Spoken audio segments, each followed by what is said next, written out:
dari pihak keluarga pada saat takziah meminta kami tidak akan melakukan proses hukum, tetapi pada intinya kami ingin memastikan sebetulnya kejadian ini apa dalam rangka untuk melakukan evaluasi ke depannya, karena masih ada 49 anak yang sekarang sedang persiapan, sedang training untuk mengibarkan dan menurunkan bendera tanggal 17 Agustus nanti.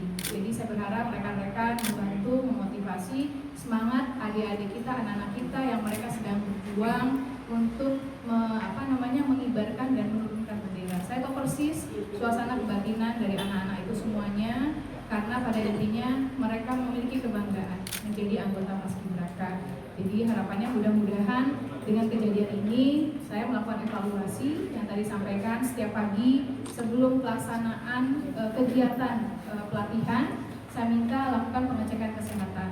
Pun demikian setelah selesai pelatihan, saya minta dari Dinas Kesehatan untuk melakukan pengecekan dan juga asupan gizinya seperti apa, karena biar bagaimanapun berlatih bagi anak-anak kita yang usia sekitar 15-16 tahun butuh konsentrasi yang sangat luar biasa. Mungkin teman-teman rekan pers yang pernah menjadi paskibra akan merasakan, kecuali yang belum pernah merasakan akan ada perbedaan bahwa bagaimana mereka harus fokus untuk mengibarkan, menurunkan bendera, membuat formasi dan yang lainnya.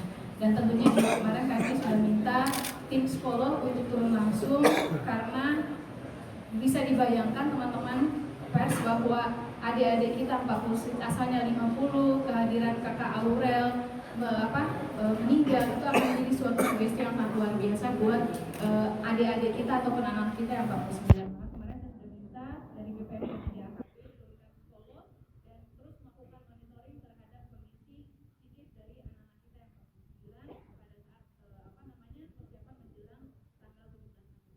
Dan saya sudah banyak berdiskusi dengan keluarga, dan pada intinya saya atas nama pribadi dan pemerintah kota mohon maaf kepada Pak Farid dan Mbak Cali, tapi ini ujian yang sangat besar bagi keluarga, dan Allah memberikan kemudahan, kekuatan untuk bisa menjalankan ini. Dan saya berjanji sesuai dengan janji saya sama-sama Mbak Cali dan Pak Farid sebagai orang tua dari almarhumah Aurel berharap tidak ada lagi kejadian seperti ini. Saya Purna Paskibraka, Pak Farid ayahnya, Mbak Cali sebagai ibunya, sama-sama Purna Paskibraka Indonesia untuk bisa melakukan evaluasi ke depan seperti apa.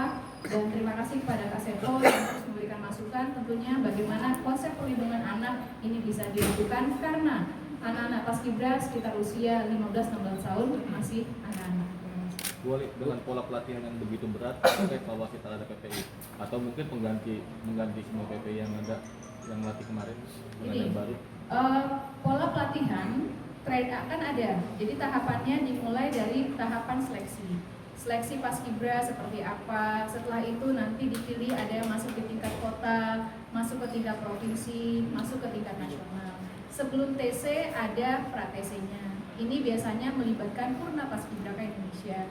Kemarin saya sudah diskusi tadi, bahkan diskusi dengan Pak Kapolres dan sebelumnya juga dengan Yonkap sebagai pelatih yang profesional. Maka kedepannya kita akan ada permintaan dari ayahnya almarhumah dan ibunya sama dengan saya, kita akan melakukan TOT, training of trainer, bahwa tidak semuanya Purna Paskibraka sebagai senior yang pernah melakukan pengibaran bendera untuk Tangerang Selatan akan dilakukan pelatihan. Jadi mana fungsi Purna Paskibraka Indonesia sebagai senior, sebagai kakak asuh untuk menciptakan desa bahagia di training center, maupun juga sebagai pelatih yang tentunya harus memiliki skill, kemampuan, pengetahuan sehingga bisa melakukan pelatihan yang benar.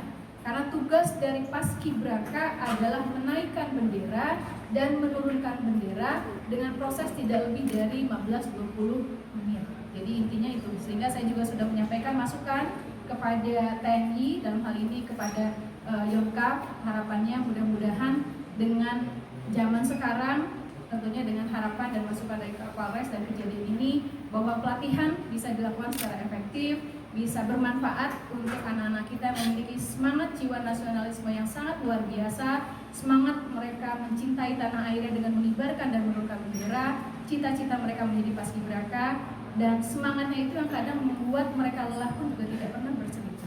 Jadi inilah yang harapan saya, mudah-mudahan dengan evaluasi yang kita lakukan tidak lagi terjadi hal-hal yang seperti itu. Anda seperti apa pertanggungjawaban PPI ataupun Dispora? Gimana? Pertanggungjawaban PPI ataupun Dispora? Ya tentunya kita akan lakukan evaluasi terus. Ya contoh tadi, sebelum selesai dari kegiatan kejadian almarhumah Kakak Aurel, saya sudah minta Pak Kapolres untuk melakukan penyelidikan, memastikan apa penyebabnya. Langsung saya juga meminta Pak Wakil untuk melakukan evaluasi. Inspektorat turun terhadap Dispora maupun juga Dispora yang menaungi Purna ataupun melakukan pembinaan terhadap Purna Paskibraka Indonesia. Bu, izin, ini kan ada evaluasi dan penyimpangan dari PPI ya. Apa Pemkot Tangsel ini kecolongan, Bu? Maksudnya? Ya, kecolongan, kejadian itu bisa terjadi gitu kan. Karena ada tangan pusat pengepal, ada yang lain sebagainya. Ini yang kita sedang evaluasi terhadap Purna Paskibraka Indonesia. Masukan-masukan itu yang akan kita lihat apakah penting melakukan push up, apakah penting melakukan penyobekan akibat dari kesalahan 3 atau berapa anak ya Pak? Ya. Sehingga akhirnya semuanya terhukum. Apa tidak perlu yang dihukum itu adalah yang tidak melakukan pekerjaan, tidak perlu yang lainnya. Karena kembali, tugas Paskibraka adalah mengibarkan dan menurunkan bendera dengan formasi yang harus kompak selama kurang lebih 20 menit. Bu, selama ini ada nggak sih standarisasi pola latihan? SOP. Iya, pola latihan Paskibra. Jika ada, ini masuk nggak sih standar Kriterianya.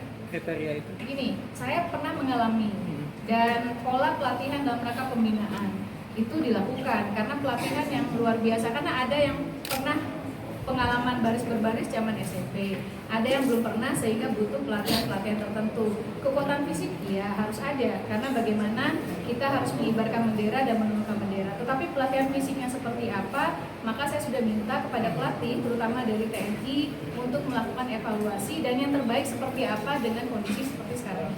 SOP-nya ada nggak Bu jadinya? SOP-nya ada harusnya. SOP-nya harus ada. Harus dalam arti bagaimana melatih pelatihan Paskibra. Itu harusnya ada. Dan Sampai ke teknis nggak Bu? Kayak punishment-nya saya apa? Saya belum ngecek seperti apa, tapi yang dilakukan selama ini saya pernah mengalami, saya mengalami hal tersebut. Paham nggak maksudnya? Push up terkepal itu mengalami juga nggak? Push up mengepal saya lupa, tapi seingat saya tidak mengepal, tapi menggunakan tangan bagi perempuan. Berarti ada penyimpangan. Bagi laki-laki biasanya menggunakan seperti ini. Oh, untuk Kalau laki-laki. misalnya jalan jongkok itu juga kita lakukan, saya pernah melakukan hal tersebut pada saat saya zaman menjadi Paskibraka, calon Paskibraka. Tentu kembali bahwa itu kan zaman tahun 92. Yeah. Nah, makanya saya meminta agar Dispora melakukan evaluasi yang terbaik seperti apa, jangan sampai terjadi seperti hal seperti ini. Bu, nggak ada punishment terhadap Dispora ataupun terhadap PPI? Ya pasti ada. Tentunya kita sambil menunggu inspektorat dan kita menunggu dari Pak Kapolres dalam rangka melihat standarisasi dari pola pelatihan yang dilakukan. Apa punishmentnya, Bu? Kita tunggu hasil keputusan dari inspektorat. Ada tenggat waktunya, Bu? Kenapa? Tenggat waktu untuk menunggu hasil penyelidikan inspektorat. Kita tunggu kan dari Pak Kapolres. Kan kemarin itu kan saya diam. Teman-teman banyak tanya sama saya. Teman-teman meminta pertanyaan terhadap saya. Saya menunggu hasilnya seperti apa. Nanti kita akan minta rekomendasi salah satunya dari pihak kepolisian. Berarti mungkin ada indikasi kuat untuk kalau tengok ada punishment Maksudnya? kalau memang ada punishment berarti ada Ini kan udah ini kan hasilnya baru hari